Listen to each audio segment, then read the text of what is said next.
Let's move to cover story number 1, which will answer burning question number 1. Last year, there was one tablet that created a lot of hype, lot of buzz, huge noise, and that was the BlackBerry Playbook 1. The reason? It wasn't released. There's a lot of expectations around it. Very powerful device, great screen. It had an OS that was really fantastic, new ways of interacting, great user experience. But that tablet was not successful at all. It had one huge damaging factor, and that was the fact that it needed to be paired or bridged with a BlackBerry phone. Without that, that tablet was crippled. Well, everything about the BlackBerry Playbook was good, but just that. So what did BlackBerry do? First, the price dropped by 50%. Second, just right now, they've enhanced all the capabilities inside the Playbook. Did they do enough? What was wrong? What's right? This is a comparative story. When we come back, we'll answer, is this now the tablet to buy? Remember, it's down to 50%, but it does come with a caveat.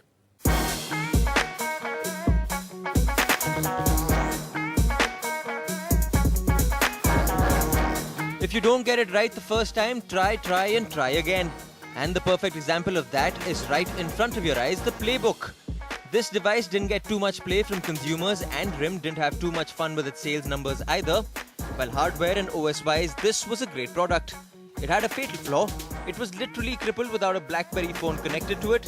Sales weren't great, prices would drip to less than half, and now the all-new BlackBerry Playbook 2.0 is here. At the low pricing and new features, does it work well? Should you buy it? Is it better than the rest? Let's see. Let's start with the features the first Playbook didn't have.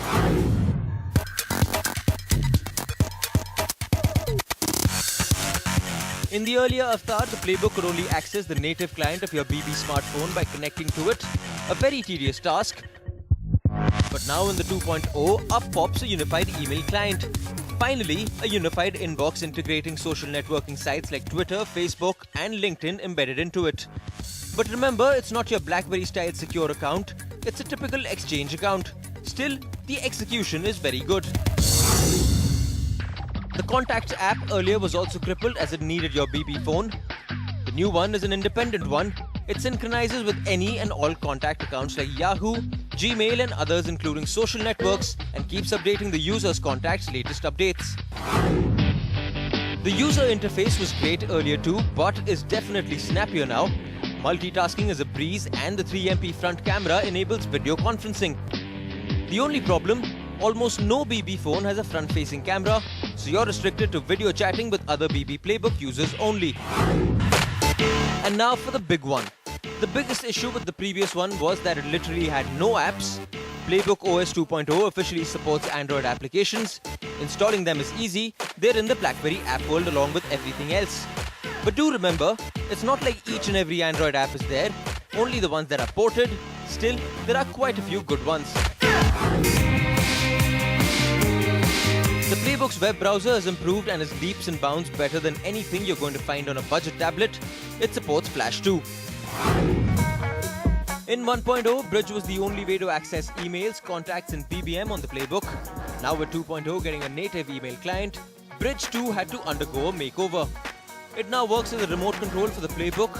Users can use their BlackBerry smartphone's touchscreen or trackpad to control the Playbook, which could come handy especially when the Playbook is hooked to a HD TV while watching movies or making presentations or playing a game.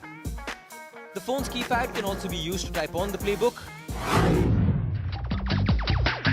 The new version that comes with Docs to Go pre-installed and features like Print to Go, which made Playbook behave like a printer.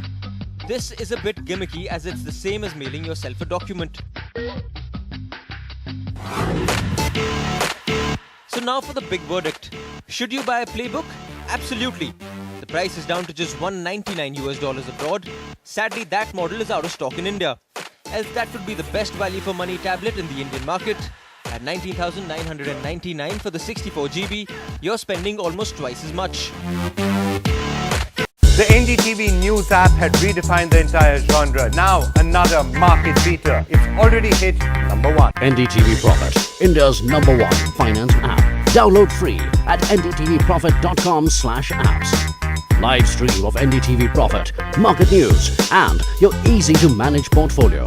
Download now, ndtvprofit.com/apps.